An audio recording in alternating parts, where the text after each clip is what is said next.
Islamic Research Center. السلام عليكم ورحمة الله وبركاته.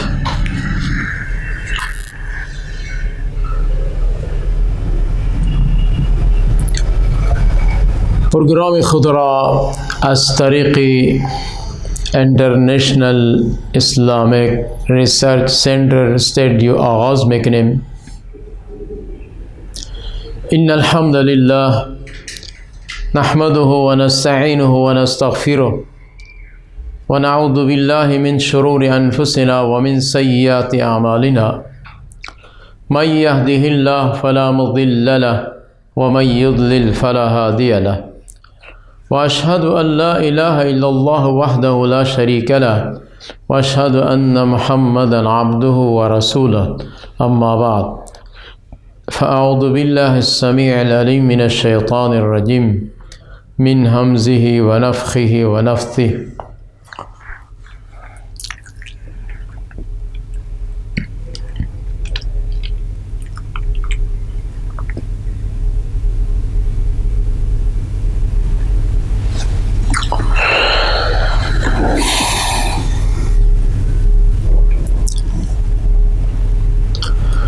وإذ قلنا للملائكة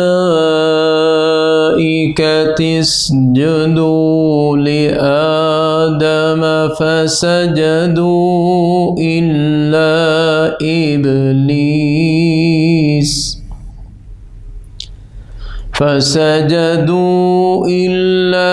إبليس أبى واستكبر وكان من الكافرين.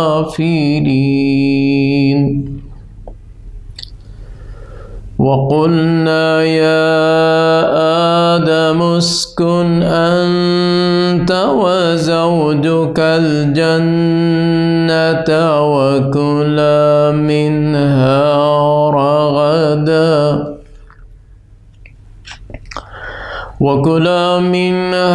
رغدا حيث شئتما ولا تقربا هذه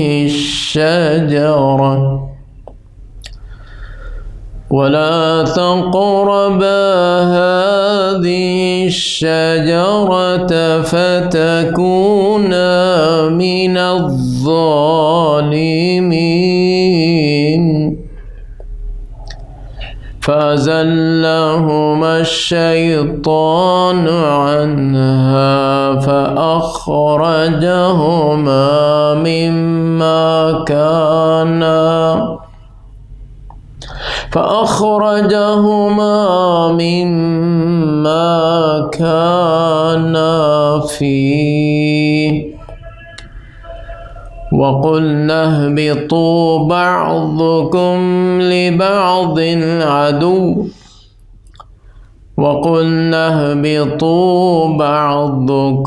لبعض عدو ولكم في الأرض مستقر ومتاع إلى حين.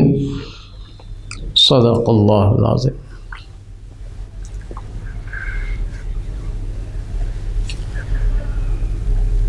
اعزاز آدم علیه السلام، احسانات خداوند بر بالای آدم علیه السلام.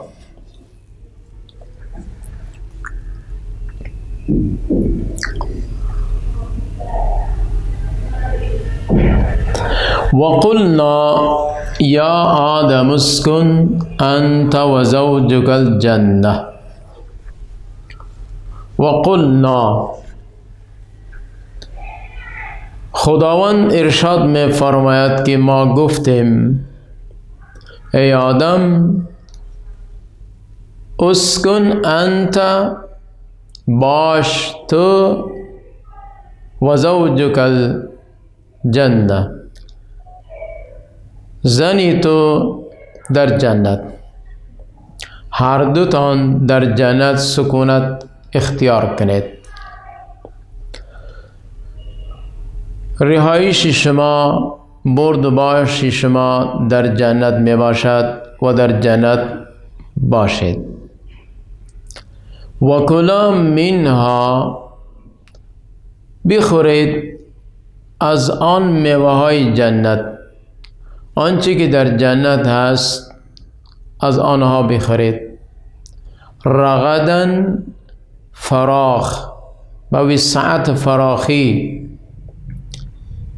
حیث شئتما، از آن جایی که شما میخواهید نوش جان کنید، خورد و نوش کنید. ولا تقرب هذه الشجره، لیکن یک حکم، یک قید یا شرط از طرف من می باشد، شما با این درخت نزدیکی نمی کنید. فتکون من الظالمین، اگر با آن درخت نزدیک شوید شما از جمله ظالمین می باشید. عبارت از آن درخت مختلف تفاسیر، مختلف مفسرین نامها گرفتن. گندم است، جو است، کدام درختی که بود، درختی بیر یا آن درختی که بود، الله رب العالمین یک قیودات گذاشت که آدم به این درخت نزدیک نمی شوی. در قرآن کریم حدیث نام آن درخت ذکر نمی باشد. با تلاش کردن آن، به نام گرفتن آن، به کمی یا اضافه آن کدام ضرورتی نیست یا کدام کوتاهی، کدام خلل در واقعه وارد نمی شود. در قصه آدم علیه السلام مطلقاً در قرآن کریم حدیث لفظی درخت ذکر شده است، شجر. کدام درختی که بود، الله رب العالمین من نمود که ای آدم همراه اهلیت زن در جنت باش، بخور، گشت گذار کن، اما با این درخت نزدیک نمی شوی، نزدیکی نکن. اگر نزدیکی کرده نزدیکی نکنید. اگر نزدیکی کردید شما هر دو تن از جمله ظالمین می گردید، از جمله ظالمین می شوید. فأزلهم الشیطان عنها، بعد از دخول جنت، بعد از حکم خداوندی برای آدم و زنش، شیطان لعین از رحمت خداوند دور شد، مردود شد، طوق لعنت به گردنش انداخته شد، از جنت خارج کرده شد. بعد از خروج جنت این شیطان لعین حرکات وسوسه و حیله خود را با آدم علیه السلام رابطه کرد. فأزلهم الشیطان عنها، پس لغزاند آدم و حوا را شیطان لعین عنها، از جنت. لغزانید آن دو را، لغزانید، فریب داد، وسوسه انداخت آن هر دو را. فاخرجهما مما کانا فیه، هر دو را خارج کرد از جنت، از آن مقام، در آن جایی که بودن، در جنت زیست زندگی داشتن. شیطان لعین توانست که هر دو را خارج کرد. و قلنا، ما گفتیم برای آدم و حوا، اهبطوا، پایین شوید، بعضکم لبعض عدو، از جنت خارج شوید، از جنت ببرایید، از جنت بیرون بیایید، خارج بشوید. بعد شما برای بعض دشمن، بعد شما برای بعض دشمن. ولکم فی الارض مستقر، برای شما در زمین یک وقت مقرر می باشد، جای محل سکون شما تا یک وقت یک اندازه میعاد می باشد، اما از جنت شما هر دوتان خارج شوید و متاع الی تا یک وقت را شما در دنیا میتونه که فایده و بهره بگیرید.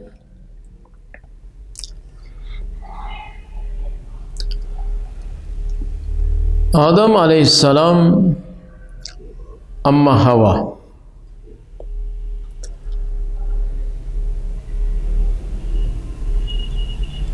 ابو ذر رضی الله عنه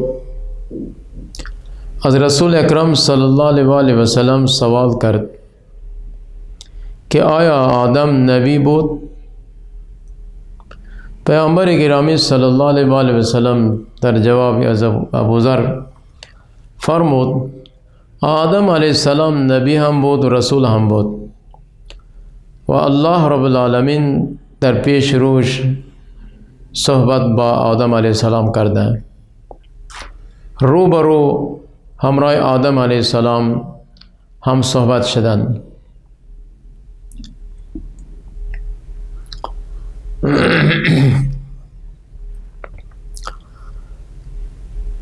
آدم علیه السلام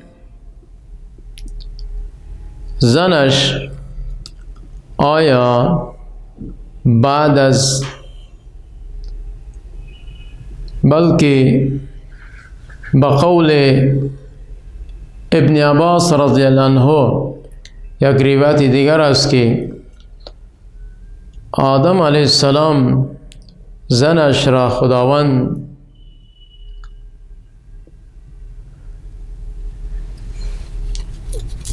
بعد از مردود ساختن شیطان زنش را پیدا کرد. زمانی که آدم علیه السلام را الله رب العالمین آفرید و حکم سجده را داد، بعد سجده کردن فرشتگان شیطان لعین سرکشی کرد، غرور تکبر کرد، از رحمت خداوند دور کرده شد و آدم علیه السلام را الله رب العالمین برای زندگی پرسکونش از جانب چپش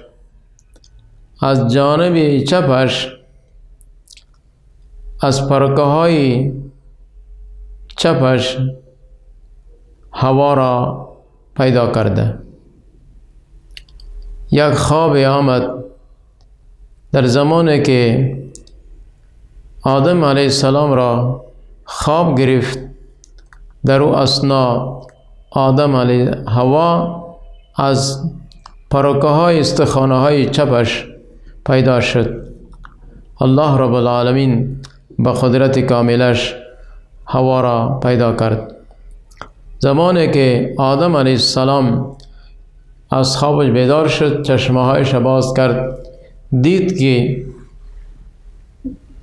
هوا پیش رویش است، در نزدش می باشه. پرسان کرد که تو کی هستی؟ گفت ما یک زن، یک عورت می باشم. تو با خاطری چی پیدا کرده شده ای؟ گفت با خاطری سکونی تو، با خاطری سکون زندگی برده باشتی تو پیدا شدم.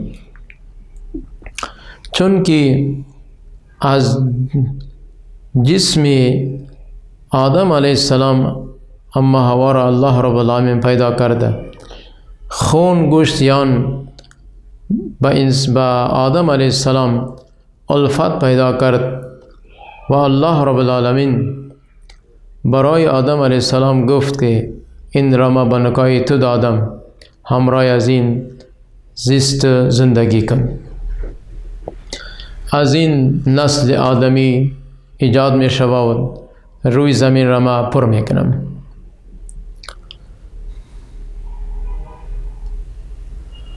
آدم علیه السلام زمانی که خداوند برش گفت تو و اهل خانهت یعنی تو و زنت هوا در جنت باشید با وسعت و فراخی در جنت، از آن جایی که تقاضا دارید خورد و نوش کنید آزاد بگردید.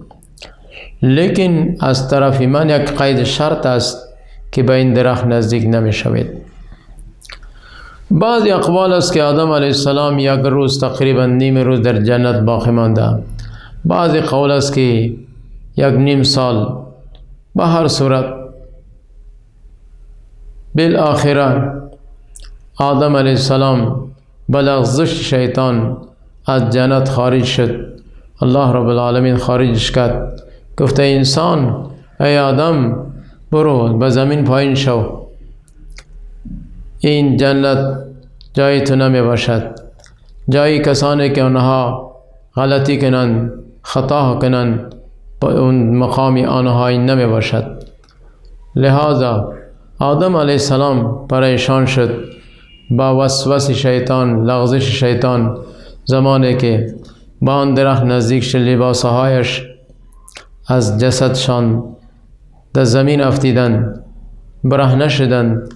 آدم علیه السلام این طرف می دود، گریز می کند، تلاش می کند تا که ما کدام لباس یا کدام درختی از برگه های درخت در جسم در شرمگاه هایم بچسبانم، شرمگاهیم. محدثین نوشته میکنن که آدم علیه السلام قدش بلند بود و موهای دراز داشت. زمانی که به خاطر جسمش را پرده کند، شرمگاه خود را بپوشاند، زمانی که حرکت کرد در اثنای حرکتش با سرعت زمان حرکت بالاهایش در درخت وصل شده. آدم علیه السلام را خداوند گفت ای آدم از ما میگریزی؟ کجا میری؟ آدم علیه السلام گفت الله ما از تو نمیگریزم، من شرمگاه خود را میخوام که بپوشانم. الله رب العالمین برای آدم علیه السلام چند کلمات را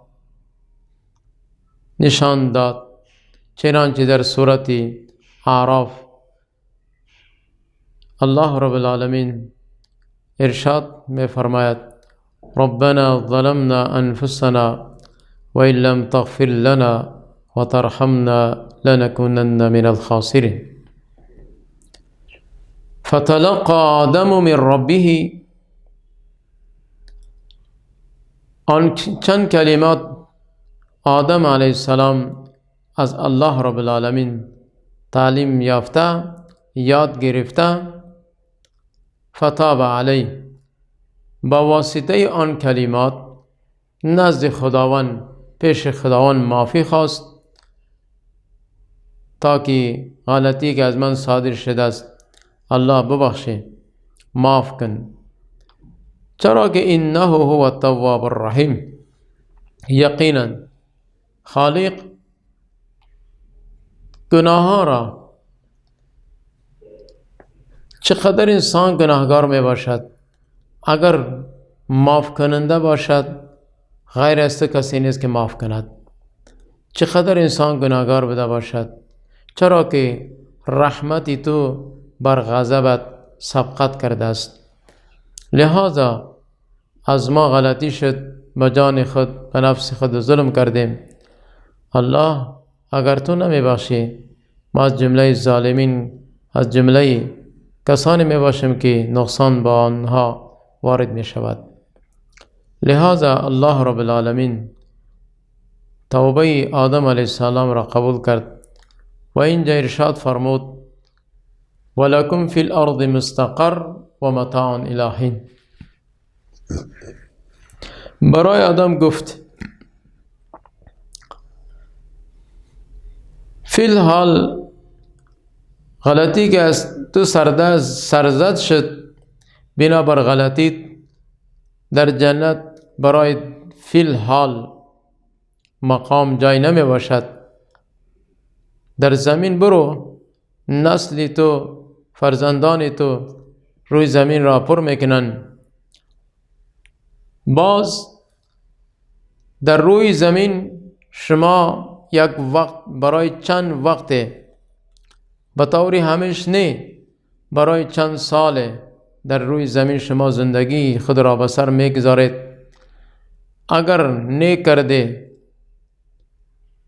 مقرب خداوند میشوید و واپس به این جنت می آید.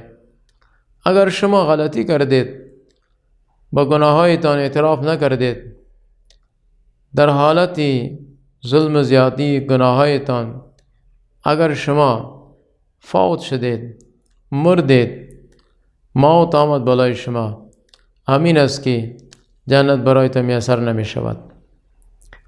لیکن الهین یک وقت مقرر این فایده استقامتی که در روی زمین است با طور همیشه نمی باشد. این را شما فکر نداشته باشه آدم که تو در زمین رفتی با خورد نوش عیش و عشرت ملوث شدی و دوباره از تو بازپرس نمی شود، یا ما فراموش میکنم ما تو را از جنت که خارج کردم. علت این است که با شرطی که ما برایت مقرر کردم گفتم لغزش با گفت حرکت شیطان شما رفته دنبال شده، غلطی از شما صادر شد، لہذا من هر دوی شما را از جنت خارج کردم. لیکن این جنت را ما آفریدم برای بنی آدم، برای آن کسانی که متبی وی می باشند، متبی فرمودات خداوند می باشند، متبی انبیاء و رسول می باشند. چرا که در آیات بعدی الله رب العالمین ارشاد فرموده فمن تبع هدایا فاما یاتینکم منی، از طرف من هدایت می آید، انبیاء و رسول می آید. زمانی که انبیاء و رسول آمد می فهمان شما را، اولاد شما را می فهماند. قوانین است، اوامر است، نهی است، امر بالمعروف نهی عن المنکر است. آنچه احکاماتی که از طرف ما صادر می شود برای انبیاء و رسول ما دستور می دهم. انبیاء و رسول برای امتهایشان، برای دیگر مردم می فهمانند. اگر قول آنها را، گفتار آنها را دنبال شدن، قبول کردن، عمل کردن، همین است که واپس به جنت می آیند. بعضی اقوال است که جنت زمانی که آدم علیه السلام در جنت بود، در کجا بود جنت؟ جنت در آسمان ها. لیکن معتزله و قدریه یک دو جماعت است، آنها میگویند که نه، بلکه جنت در روی زمین بود، لہذا به نزد عام مفسرین همین است که آدم علیه السلام در جنت بود، در آسمان ها. لہذا این فیصله روز قیامت می شود و دربار خداوند اولین آخرین حضرت آدم جمع می شود. بعد دیگر اقوال ها است. حضرت موسی با خداوند پیش خداوند اظهار کرد الله مرا با آدم ملاقات بکن تا که ما از او بپرسم که از جنت چرا ما را کشیدی، چرا تو غلطی کردی. زمانی که گفتگو با حضرت موسی، ملاقات با حضرت موسی صورت گرفت، گفتگو جاری شد، آدم علیه السلام برای موسی و در نزد خداوند اظهار کرد که الله در تقدیر قسمت ما همین مسائل را، همین غلطی را نوشته نکرده ایم. اگر در تقدیر قسمت ما نوشته نشده باشد یقینا غلطی از ما است. لیکن حضرت موسی با این هم اعتراف کرد که بله این غلطی، این سرگذشت، سرنوشت تمام در قسمت الله رب العالمین در تقدیر نوشته کرده بود، یک امتحان بود که برای اولاد آدم در دنیا صورت میگیرد. وگرنه الله رب العالمین قادر مطلق است، میخواست شیطان را هیچگاه وقت برش نمیداد، لیکن یک امتحان آزمایشی بود که ظاهرا با آدم علیه السلام صورت گرفت و نسل آدم علیه السلام در دنیا تا به روز قیامت این امتحان، این لغزش ها، این وسوسه های شیطان را دنبال شده. بعضی از آنها تقوا و پرهیزگاری اختیار میکنند و بعضی دیگر دنبال شیطان میروند. زمانی که دنبال شیطان رفتن، همچنین است که دنیاشان خراب میشود و آخرتشان برباد میشود. لہذا باید که انسان از اللهش، از خداوند بترسد و نزد خداوند توبه و استغفار بکند، پیش خداوند گناهایش را معترف بده باشد که الله آنچه از ما سرزد شده است، جان یا قصد کردیم گناه و قصداً صورت گرفته، یا سهوا یا غلطی یا شب یا روز، آن چیزی که از ما با نافرمانی تو صورت گرفته است، الله ببخش، الله رحم کن، الله از جناب شما معافی میخواهیم، الله مغفرت کن. ما قابل به این نیستیم که با حکم تو، با اوامر تو کما حقه مطیع فرمان بردار شویم. الله اگر شما توفیق نمی دهید، ما هیچ گناه نمیتونیم که به نیکی یا به بدی صورت بگیریم. الله توفیق اگر هست، امید اگر است، از رحمت تو است. اله العالمین، از رحمت خودت ما را دور نساز. اله العالمین، از وسوسه شیطان ما را محفوظ بدار. اله العالمین، در عبادات روحاً یا جسماً بده باشد، ظاهراً و باطناً بده باشد، در افعالها اعمالهای از ما صادر می شود. اله العالمین، ملعون شیطان را دور بساز از ما، از نسل ما، از عزیز قارب، از تمام فرد انسان بشریت. الله از لغزش شیطان محفوظ بدار. اله العالمین، این دشمن ازلی و ابدی ما بشه. اله العالمین، خالق کائنات، توفیق برای ما عنایت فرما، رحمت برای ما، نزول رحمت برای ما عنایت فرما. از برکاتی که الله در اعمال ما، در روزگار ما آن اعمال را انجام میدهیم، در آن اعمالمان، افعالمان برکت بنداز، چرا که برکت از جانب تو است. برکت از دست ما نیست، برکت از عمل و مهنت ما نمی باشد. اله العالمین، آن چیزی که از ما صادر شده است، لغزش شده است، معافی می خواهیم. اله العالمین، عفو درگذر فرما. ومن الله التوفیق. أقول قولي هذا أستغفر الله لي ولكم ولسائر المسلمين.